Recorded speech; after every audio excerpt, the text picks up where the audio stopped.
Hello and welcome to the Addiction Recovery Revolution. I'm your host, Debbie Nelson. I'm so excited to introduce someone who's just touched my heart in more than one way. Chanda Lynn is blowing up the internet with her own form of beautiful poetry that is touching people with addiction issues all around the world. Welcome, Chanda. Hi, thank you. Okay, so we were talking beforehand and I was like, hey, I'm a Kathy chatty type, but I love your work. I know so many people do. And I think I'm not the only person that it moves to tears on a regular basis just because you have such passion behind what you do. And everyone loves you. I mean, you're beautiful, but to come from where you've come, I think that's what makes your poetry so moving. So share, I would love for you to just share your journey. It started very young. My father left me when I was about 5, and I was daddy's little girl. And my mother was never connected to me because I was a girl, and she told me she did not relate with females. So I grew up with my mother not relating to me, shutting me out, and then my stepfather despised the ground that I walked on. So I became very rageful. Like, I had this ball of rage inside of me. Is the only way I could describe it. Like, at first it was sadness, and my mind just reverted it into anger, just into malice. And I started playing sports when I was about 10. I was the only girl on my football team. And that was a good way to get the aggression out. We didn't talk about feelings in my house. So whatever I felt either was consolidated and pushed down, or it was released with aggression. So I did the sports for a while, but then my mother moved us away out into the country, away from all the sports, the youth group that I was going to, and I just kind of cut loose, and I mean that like literally, because I started cutting myself. And I remember the first time I ever thought of doing it, something came over me. I'd never heard of anybody doing it. It wasn't something anybody ever told me about, oh, you should try this, or it was just very strange how it all happened.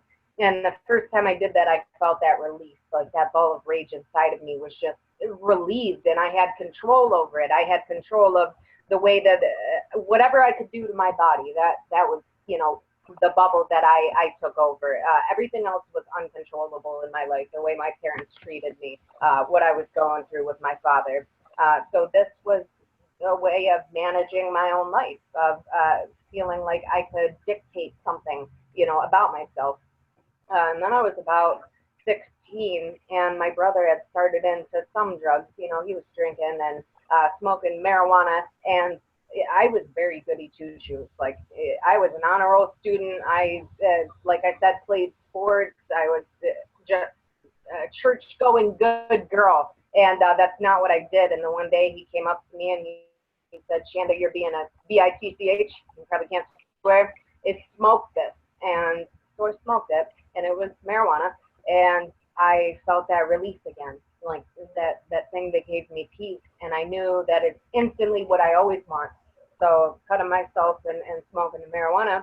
And it got to a point where I had met a new man, my boyfriend, Johnny, and he was into drugs and I was not. Like, I smoked weed and I, self-harm, but that was it.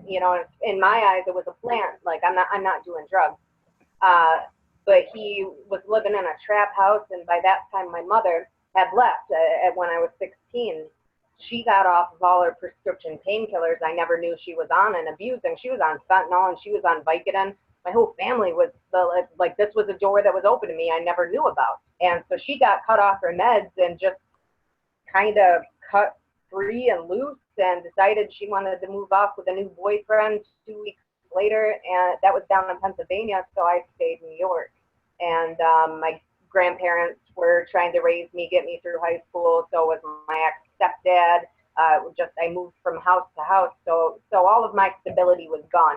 And then I met this man, Johnny, and he was, into the drugs.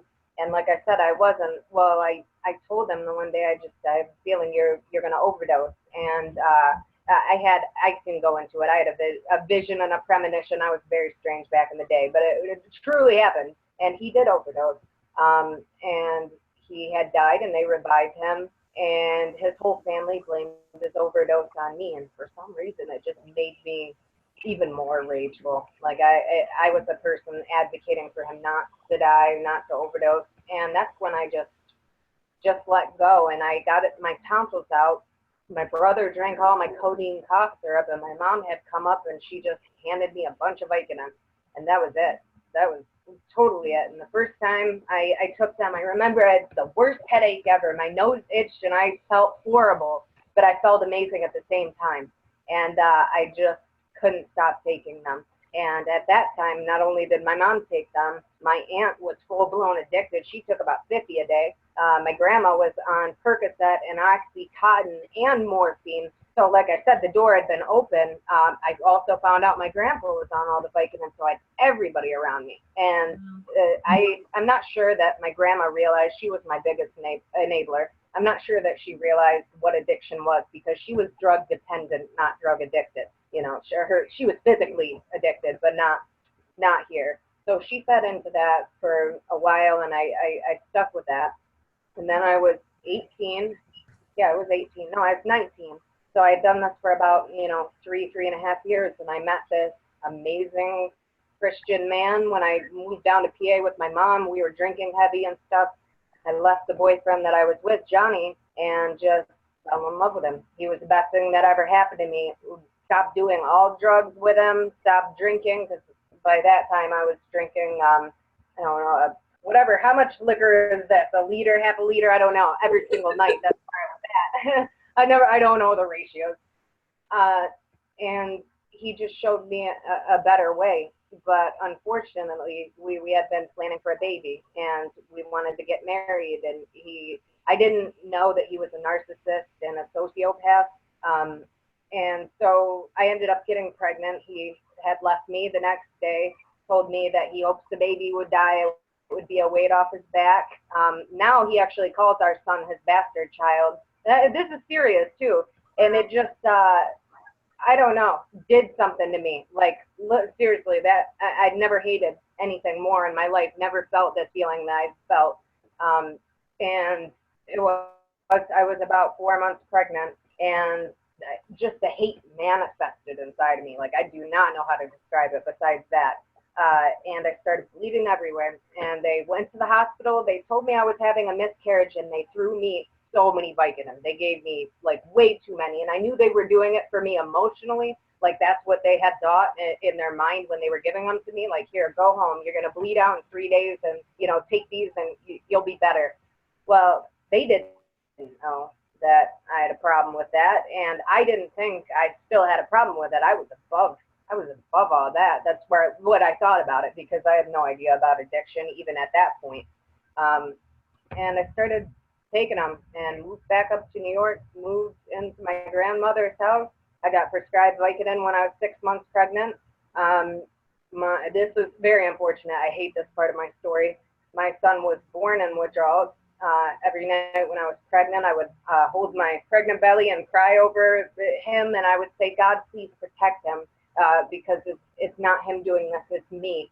And I was just past the point of even being able to help myself, and I knew it was wrong, and I knew it was wrong that I had no support. Like, I was living with the person giving them to me, and it was just really bad scenario. Well, fast forward, I had my son, and in the hospital, they treated me as horribly as they possibly could, because they thought they would hate me out of my addiction. Luckily, his withdrawals were mild, and that is only by the grace of God, because for what I was doing, it should have been a lot worse. And I'm telling you, that was divine intervention right there. Right. And then after that, I had experienced full-blown withdrawals, because this was the heaviest I had ever done it before. And I thought I would quit for him, and then everything changed, and now we needed it. There was no more, I can just do it or not. It was, I can't change his diapers if I'm not, good, or if I'm not high. I can't make him bottles if I'm not good or I'm not high. And that's what it was. I can't be laying in a bathtub for 3 days, soaking and turning on hot water just to keep the water hot enough to keep my RLS, down. And that's what I would do.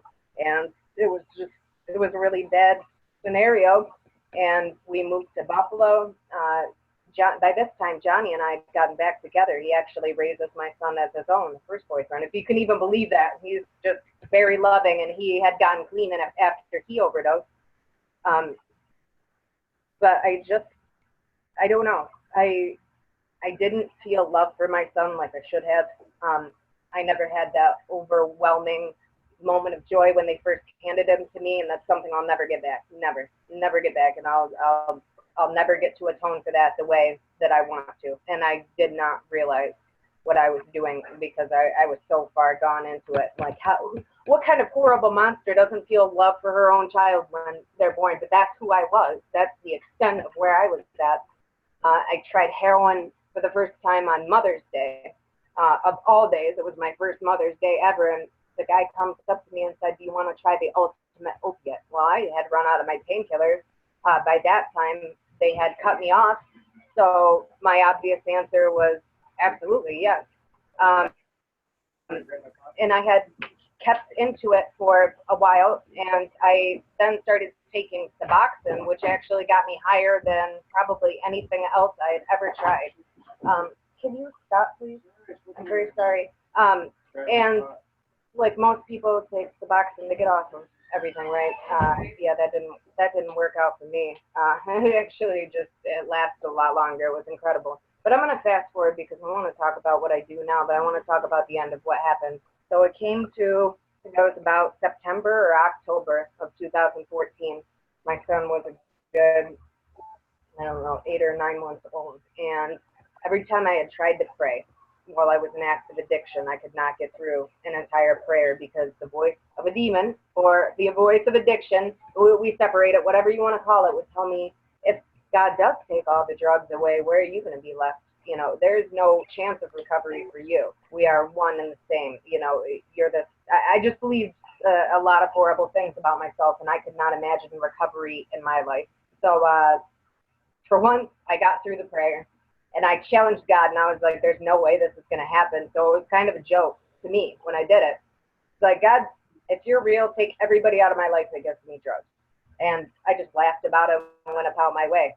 Well, my grandmother, who had been on painkillers for 30 years, mind you, enabling me for a good, what was it, 6 years, somewhere around there, decided she just wanted to get off painkillers like a week or two later. Just, Chanda, help me get me off of them. And I saw how she was suffering by, nodding out and burning her blankets all the time, that I didn't want her to suffer anymore, even though she was only drug dependent. I helped her get off of them. My grandfather, who had been enabling me too, he found out I had been stealing his pills, and I'd been stealing them for forever. I had a certain way of rationing them. He would never know, but for some reason, he found out that time, called the cops on me, and cut me off. My one Suboxone/pill dealer decided he wanted to go to a 3-year rehab, and he had been addicted for 20 years. Like, this was out of nowhere.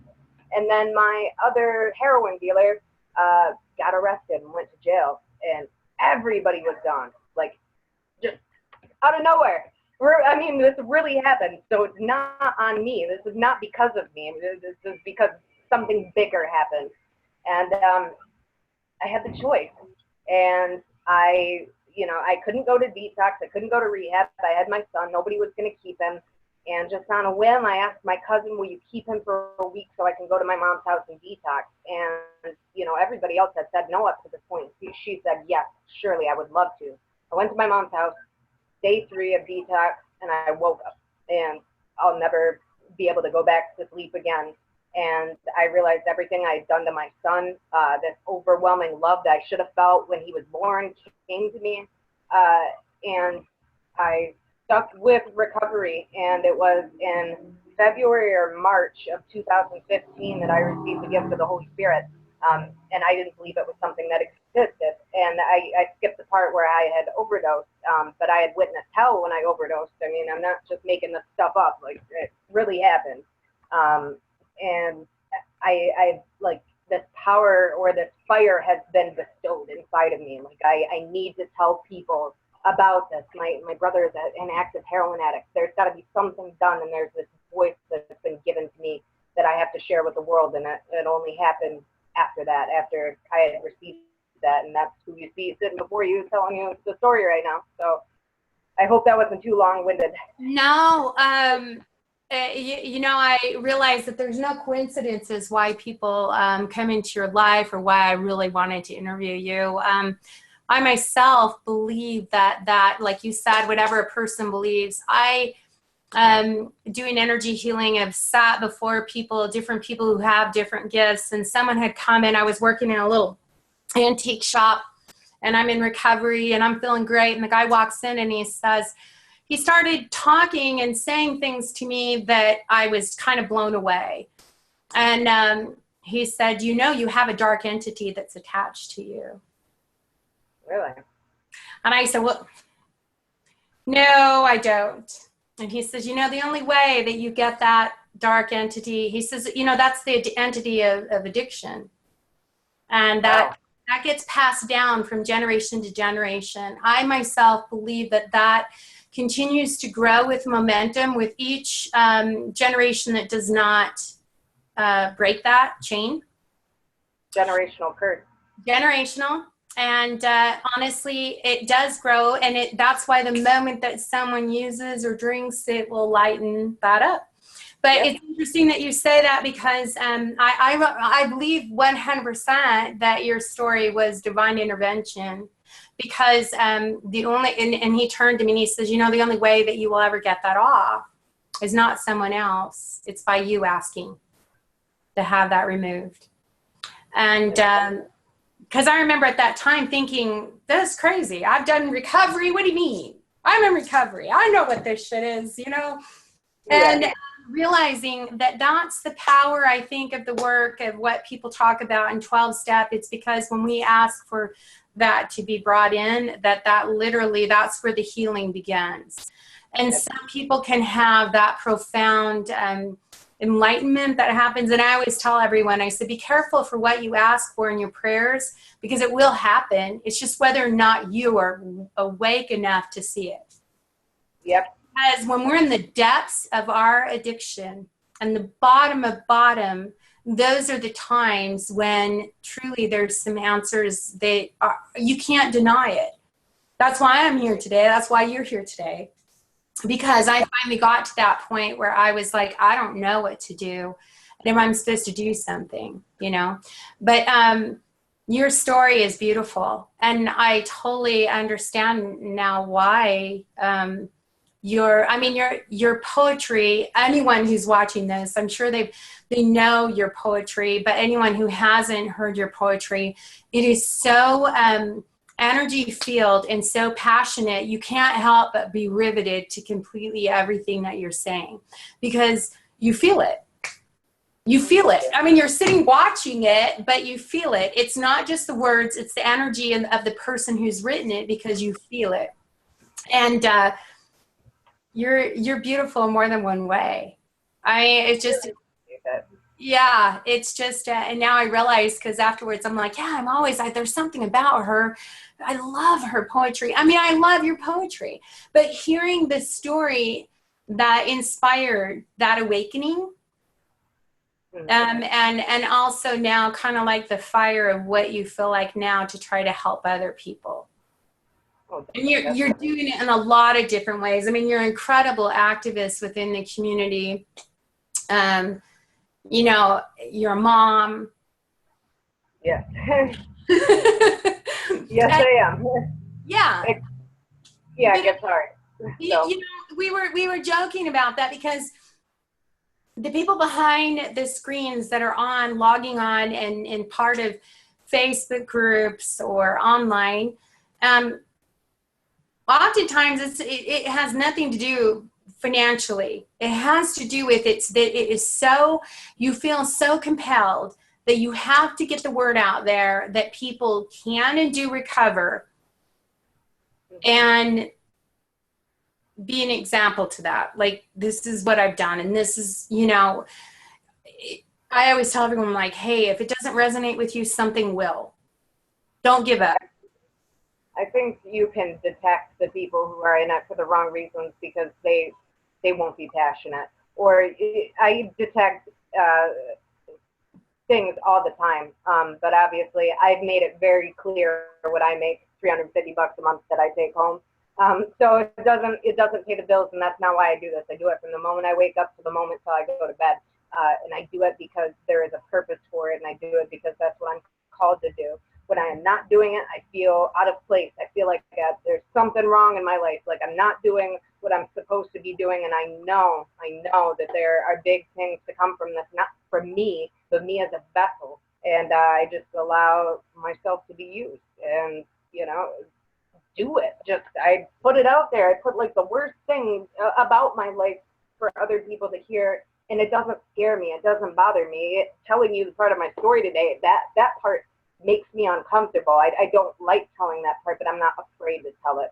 There's nothing that I won't tell anybody because I know that it's all being used. I want to be transparent. I want people to detect what I'm all about. And I hope I do that well enough. And I don't know. Yeah, the poetry is pricking people's hearts. We talked earlier. That's what makes people remember something. That's what changes people. It's hitting them here. I could tell my story all day, but until it changes here, then this won't change. So Chanda, you didn't do anything, like you didn't go to traditional rehab or anything. You just basically went in and detoxed on your own and said, I'm doing this. Yeah, I never went to groups, never detox, treatment, nothing. I went to like 4 groups in active addiction when I was still using to make everybody believe that I was sober. But yeah, no, it was really a God thing. And I found talking about my addiction in a group setting or hearing about other people, at least in the beginning, was not helpful to me. Like I had a lot to work on myself, and I just was gifted that calling, and I had to follow after that. I've always been the type of person that it's very hard for me to learn from other people. And when I am capable of learning from somebody else, or I'm moved by somebody else, then there's that connection. And that's when I can tell, like I told you, I'm able to tell if somebody else is doing it for the right reason because I'm there with them. And, something's being changed inside of me. And I think you're a leader. We're all leaders. We all have that capability. Somebody just needs to stand up and do it. And I'm not afraid or ashamed to do it. And I don't mind being in this position. And no, I remember the first time kind of just coming out and going, I don't care. I think honestly, if I could help one other person that's living in the shame part of it and not getting the help and if you hear their story and mine or anybody else's, then that's great. And that's all I want. But so tell me, do you have any other current endeavors that you're working on? I know we talked about you're kind of like you do your blog. Like, tell people about your blog, how they can get in touch with you, if they want speaking engagements. Oh, Lord, you have to reach out to me on my Facebook, Chanda Lynn. It's not Chanda Lynn, the Poetry of an Addict, because I had to turn the messages off because there were so many that I couldn't keep up with it. But I'm a blogger and a writer for Kill the Heroin Epidemic nationwide. And then basically any writing I do for my own page is via video or poetry. And I try to, dedicate myself into that when I do that. But I'm stretched a lot of different ways right now with a lot of different things. I just started working with a health and wellness company. See, we like to separate our physical health from our mental health. And that can't be compatible. That doesn't work. And I'm getting to the point where I'm going to try to make people understand that as well. But right now, overdose is the leading cause of death under 50. So I've been really led to explain why this is happening in our country right now. Like what are all the things that, I don't know, made the perfect environment for this storm. I've been on that kick for a while, and I'm working on some stigma breaking poetry. I'm going to come out with a video. It's a pretty good one. So that's what I do, and then I talk to people individually. I love everything you do. I've followed you for a long time, and you can feel your heart. You can feel that whatever you do, and I know, like I talked about when we do our event out here in Phoenix, I'm bringing you out. But cool. You're just an amazing person, and I'm so thankful you took the opportunity to share your personal story of your inspiration, which, is amazing. And you really are. You're a beautiful person in more than one way. So thank you for taking the time and being with us today. You're so nice. I feel weird with compliments. It always like, I don't know. I'm always shocked because whenever you see someone who's so beautiful on the outside and inside, but they're so humble, there's a part of you that you're like, really? But truly, there are people like you that are just kind of almost uncomfortable with the limelight of someone saying these compliments, but they're true. And beauty comes from that person. Like what you're doing is so beautiful. It makes you so, you're beautiful on the outside, but it makes you so beautiful in so many ways. And I'm so thankful that we're on this mission together. You know, we won't stop. And, you know, this summit is just one of many, and it's going to continue on. We're going to continue to just expose and do as much as we can. Because like I said, I'm part of the health and wellness too, and brain health and how it affects long-term recovery. And I keep telling everyone, if we can just scale this, let's work on this. Let's keep figuring this out, because what do we have to lose? We have nothing other than, if we don't do something, what is the option? You know, it just isn't getting any better. I'm with you if you need me. And if anybody else needs me, it's just Chanda Lynn. And you'll have to reach out, and it'll be in my message request. But I look at those a lot. And then I have an email address. I don't know if people need that. It's totally up to you. I mean, if you want to be able to, I wouldn't give your email address out, but I would have them contact you through you say you get overwhelmed on your Facebook with messages, so right? Yeah, my page, and then I have my normal personal page, and that's where people reach out. I will turn it back on when I stop working so much for everything else to be able to focus on my own stuff. It's hard because it takes, nobody understands that the social media aspect of it. You know, you can take a day off and everyone's like, well, what happened? You're like, nothing. I just couldn't be online. You know, I had to do other things. I have to work. I have to do things.